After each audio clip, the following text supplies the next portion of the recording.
All right, guys, welcome to my very first podcast recording. I'm here with Vic, Hey guys. and today we'll be discussing deposits and what a deposit is and what is needed to help you guys to purchase your very first property. So, Adrian, what is a deposit? All right, so a deposit is what the purchaser would need to find to put forward to show the vendor and the loan institution to say that they are actually interested in this property.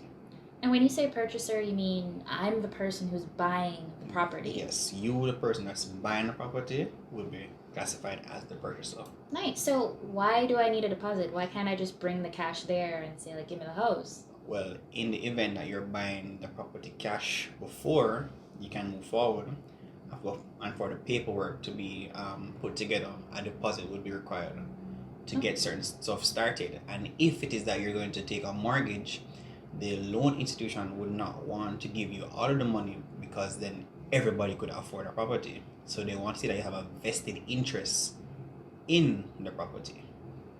Okay. So, who pays the deposit? Me? Yes, the purchaser. Okay. Yes, that's it.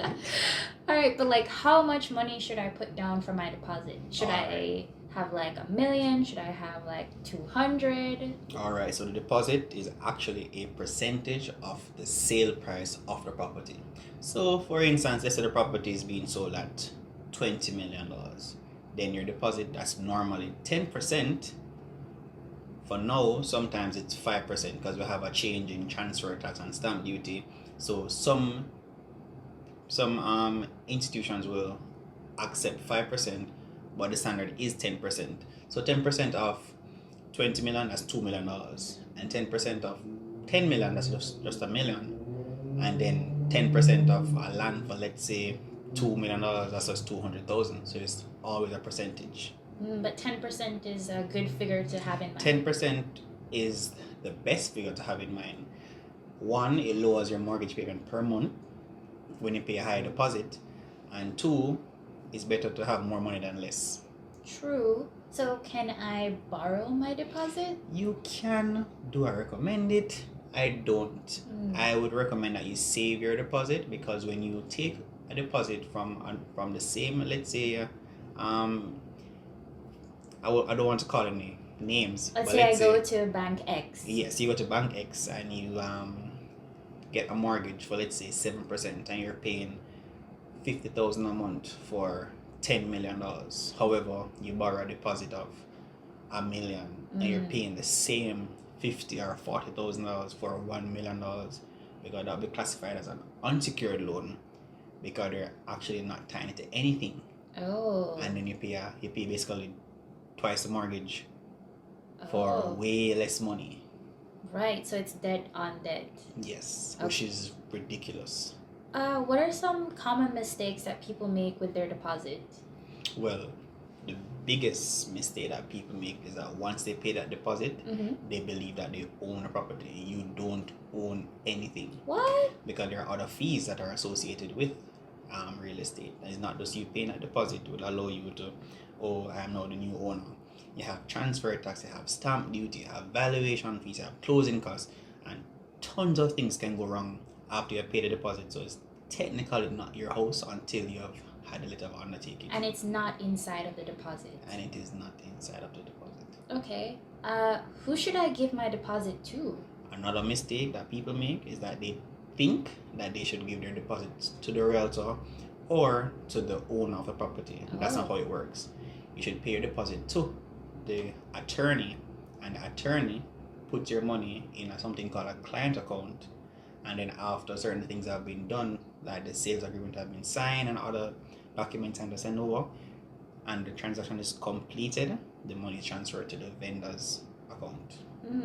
So to wrap it all up, when it comes to my deposit, I want to know, how much money do I need apart from my deposit to really cover the fees that are associated with buying my house? Well, as I said before, everything is a percentage of what it is that you're actually buying a property for. So say you're buying a property for ease of calculation $10 million, and your deposit is 10%. That's 1 million. Mm-hmm. Then you have your transfer tax that is paid by the vendor, but you pay stamp duty, which is 5,000 Jamaican dollars. And the vendor is the person selling the house. Selling the house. Then you have your valuation fee and your surveyor's fee. That is 0.003%, or let's say 3,000 per million. Okay. So if the house is valued at $10 million, then your valuation would be 30,000. Okay. Then you have registration, which is 0.5% of what is being sold for. And you have closing costs. So what I would say to be, and you have your attorney fees, which is like 1 to 3%. So it depends on if you and your attorneys are friends or whatever, or if you meet somebody random and they say, listen, 3%. So I would say to be comfortable, to have about 50% cash. So you need 1.5 million to be comfortable. 1.5 million. Yes. And this is if we're talking about a property that values 10 million. Exactly. Okay. So if you're buying a property at 20 million, then that's 3 million. Right. Buying a property at 30 million, then that's 4.5 million to have cash. So the higher the property cost is the higher the deposit and the fees that you have to keep in mind. Exactly. Okay. And my personal question is, when it comes to deposits, do you think that it matters? Does your age affect your deposit, or how long it would take to save for your deposit? Not necessarily, because at the end of the day, it will be based on your income. So what are you making on a monthly basis, and what you are able to retain as an individual. So if you're earning $1 million a month, however your expenses, because you're driving a brand new BMW or a Range Rover, and you're paying rent somewhere for $500,000 or whatever it is, then you're not really retaining any money. However, if you're earning $200,000 a month, but you live with your parents and not spending any money, you can retain more money. So it's based on your lifestyle and how much money you're actually able to retain. Okay, awesome. And let's say I wanted to talk to you about getting a deposit for my property. How would I reach you?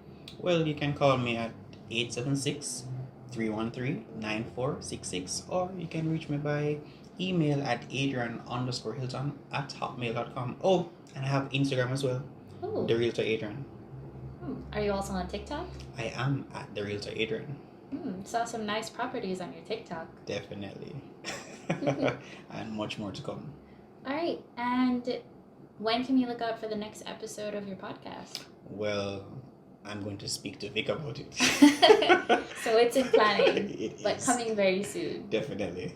All right, guys. Thank you so much. And if you have any questions for Adrian, feel free to reach out. And if we missed a question about deposits, let Adrian know and he'll answer it ASAP.